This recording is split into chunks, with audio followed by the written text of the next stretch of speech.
नमस्कार, मैं अनिल श्री अरविंद सोसाइटी की ओर से आप सभी का इस वीडियो में हार्दिक स्वागत करता हूं। हम शिक्षा में शून्य निवेश नवाचार कार्यक्रम ZIIEI द्वारा विकसित एक शून्य निवेश नवाचार के बारे में आप सभी को विस्तार से बताएंगे। इस वीडियो में मैं आपको अभिनव शिक्षण तकनीकी के अंतर्गत छत्तीसगढ़ के शिक्षकों द्वारा विकसित एक शून्य निवेश नवाचार के बारे में आपको बताने जा रहा हूँ, जिसका नाम है मैं कौन हूँ। इस वीडियो में मैं आपको NCERT के कक्षा 1 के हिंदी विषय के पाठ क्रमांक 1.8 पाठ का नाम चूहों म्याऊं सो रही है के बारे में आपको बताने जा रहा हूँ।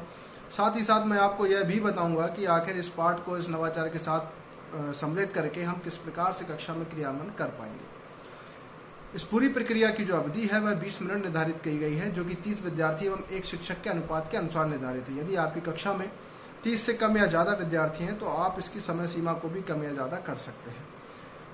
अब बात करते हैं आखिर इस पूरी प्रक्रिया की, तो उससे पहले हम इसकी नवीनता एवं उपयुक्तता को भी जान लेते हैं। संभावित निष्कर्ष का अनुमान लगाने में विद्यार्थियों की चिंतन और विश्लेषण क्षमता का विकास होता है। यह इस नवाचार की नवीनता है। अब बात करेंगे इस पूरे क्रियान्वयन की, जिसके लिए शिक्षक को कुछ पूर्व प्रबंधन करने की भी आवश्यकता होती है कि शिक्षक को कुछ डिजाइनर नोट तैयार करने होते हैं जो कि कॉन्सेप्ट और पार्ट से जुड़े हुए होते हैं। इस नवाचार के लिए जो कॉन्सेप्ट है वह यह है कि विभिन्न नाम, संज्ञा, ध्वनियों का नाम, ध्वनि का ज्ञान, क्रिया, शब्द, विशेषण, विभिन्न जानवर, वाक्य निर्माण, तुकान शब्द, अंक 3 से परिचय, यानी इन सभी कॉन्सेप्ट को लेकर हम इस पाठ को देखेंगे। जैसा कि संज्ञा, क्रिया, शब्द या विभिन्न जानवर, इस प्रकार का ये जो कॉन्सेप्ट है इसको लेकर हम पूरे पाठ को देखेंगे और इस नवाचार को क्रियान्वयन करेंगे। अब बात करेंगे कि शिक्षक कुछ डिजाइनर नोट भी तैयार करते हैं। उन डिजाइनर नोट्स में कुछ चित्र हो सकते हैं या फिर उन चीज़ों का नाम हो सकता है या फिर किसी भी ऐसी प्रकार की चीज़ हो सकती है जिसको देख कर हम सांकेतिक रूप से समझ सकें। तो इस प्रकार के डिजाइनर नोट शिक्षक द्वारा तैयार कर लिए जाते हैं। अब बात करते हैं कि आखिर इस नवाचार की, तो इसमें हम सभी विद्यार्थियों को निर्देश भी दिया जाता है कि आपको जो दूसरा विद्यार्थी पर्ची उठाएगा या उसको पर्ची दी जाएगी, आपको प्रश्नों के द्वारा उनसे पूछना है कि आखिर वो कौन है, मैं कौन हूँ, यानी उसमें क्या लिखा हुआ है। तो वो एक एक करके सभी प्रश्न पूछेगा और सभी जो बाकी विद्यार्थी हैं वह उनका उत्तर जरूर देंगे। तो जो विद्यार्थी पहले आएगा वह अपने आप को पहचानने की कोशिश करेगा कि वह कौन है और बताएंगे।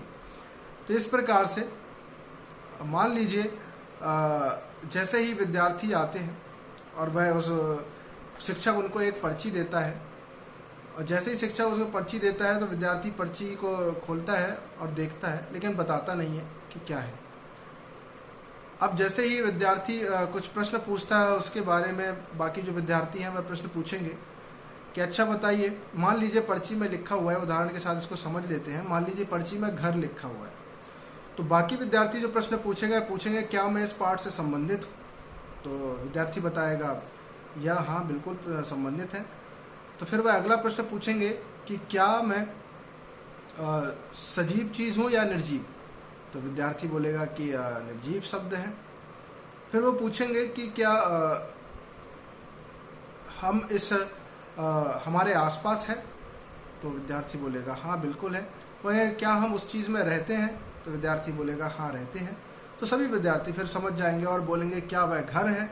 तो बोलेंगे हाँ घर है, और ये सही उत्तर है। इसके लिए सभी विद्यार्थी ताली बजाएंगे आपस में और इस नवाचार का प्रयोग कर लिया जाएगा। इस प्रकार से क्रियान्वयन भी हो जाएगा। तो यह था इस नवाचार की क्रियान्वयन। अब हम बात करेंगे कि आखिर इस नवाचार की क्रियान्वयन के बाद और किस प्रकार से इसको कर सकते हैं। इसको चाहे तो दो विद्यार्थी आपस में आने के बाद दो विद्यार्थियों में से एक प्रश्न पूछेगा और एक को पहचानने की कोशिश करेगा। इस प्रकार से भी कर सकते हैं। यदि वह चाहे तो इसको बाकी डिज़ाइनर नोट के साथ कुछ ग्रुप्स में डिवाइड करके भी यह प्रक्रिया कर सकते हैं। तो इसके कई सारे तरीके हैं मैं कौन हूँ करने के। तो जो भी प्रक्रिया आपको लगे उस आपकी कक्षा के अनुसार आप यह प्रक्रिया अपना सकते हैं।